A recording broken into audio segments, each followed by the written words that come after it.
A 1,000-year-old hidden underwater world. Dr. Marina Delmar had spent 15 years searching for proof that the legends were true. Ancient texts spoke of Aquatillia, a magnificent underwater civilization that vanished beneath the waves exactly 1,000 years ago. Most archaeologists dismissed it as mythology, but Marina knew better. The clues were all there, scattered across centuries of maritime records, carved into forgotten temple walls, and whispered in the songs of deep-sea fishermen. Now, floating 2 miles above the Mariana Deep in her state-of-the-art submersible Poseidon's Dream, Marina finally had the technology to prove everyone wrong. Her sonar had detected something impossible at a depth where no human structure should exist, geometric patterns too perfect to be natural, rising from the ocean floor like a fever dream of ancient architecture. Beginning descent to target depth, Marina spoke into her communications array, though she knew the signal would barely reach the surface from where she was going. If I'm right about this, I'm about to make the archaeological discovery of the century. As the submersible descended through layers of crushing darkness, Marina's instruments registered the familiar pressure changes of the deep ocean. At 8,000 feet, her external lights began to illuminate strange formations in the water, not rock or coral, but something that looked almost like roads. At 12,000 feet, the sonar painted an impossible picture. Spread across the seafloor below was a vast city, its spires and domes preserved in perfect condition by the deep ocean's cold embrace. But that wasn't the strangest part. The strangest part was the faint, pulsing glow emanating from the structures themselves. Marina's hands trembled as she adjusted her cameras and recording equipment. This is unbelievable. I'm seeing what appears to be an intact underwater city, approximately 10 square kilometers in area, with architecture unlike anything in the archaeological record, and it's glowing.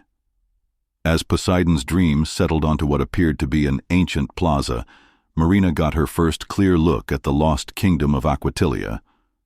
The buildings were constructed from some kind of crystalline material that seemed to absorb and reflect the submersible's lights, creating an ethereal luminescence that pulsed like a slow heartbeat. The architecture was breathtaking, spiraling towers that twisted gracefully toward the surface, connected by sweeping bridges adorned with intricate carvings.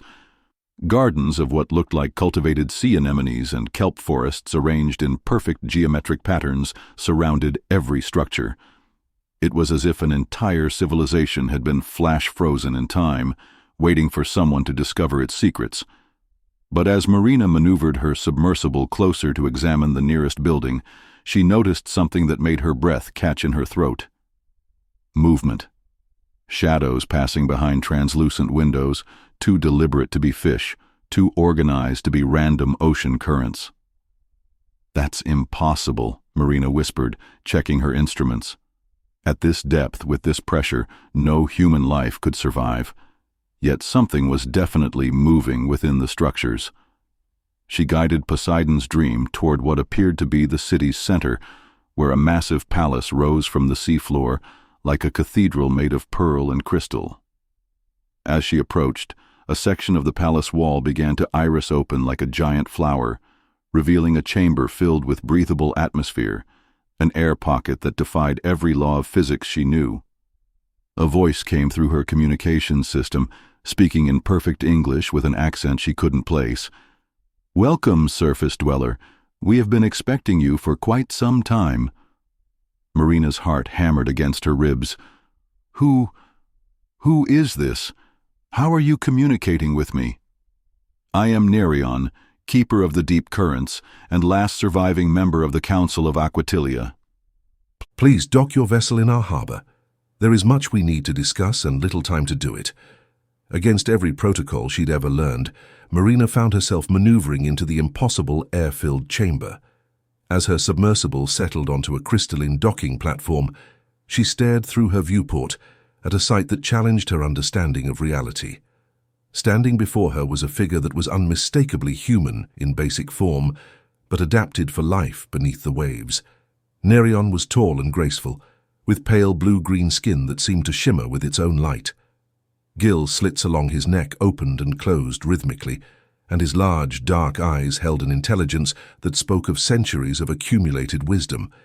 He wore robes that appeared to be woven from some kind of living seaweed, constantly shifting color from deep blue to silver to gold. "Please, Dr. Delmar," Nerion said, somehow knowing her name. "Join me outside your vessel. The atmosphere here is quite breathable for surface dwellers, though I suspect you'll want to keep your equipment close at hand." Marina had faced many dangerous situations in her career, but none quite like this. Taking a deep breath, she opened the external hatch of her submersible and stepped into the impossible chamber. The air was indeed breathable, though it tasted of salt and carried strange, sweet scents she couldn't identify. The chamber itself was a marvel of engineering, walls of living coral that pulsed with bioluminescent patterns, floors that felt warm beneath her feet, despite being thousands of feet underwater, and a ceiling that somehow showed the movement of currents and marine life far above. "How is this possible?" Marina asked, her voice echoing strangely in the space. Nerion smiled sadly. "We are the last remnant of a civilization that learned to work with the ocean rather than against it. 1,000 years ago, when the great storms came and the sea levels rose, most of our people chose to flee to distant lands. But some of us remained, adapting ourselves to live permanently beneath the waves." He gestured for Marina to follow him through a corridor lined with what appeared to be living artwork. Sculptures made from cultivated coral and shells that moved and changed as they watched.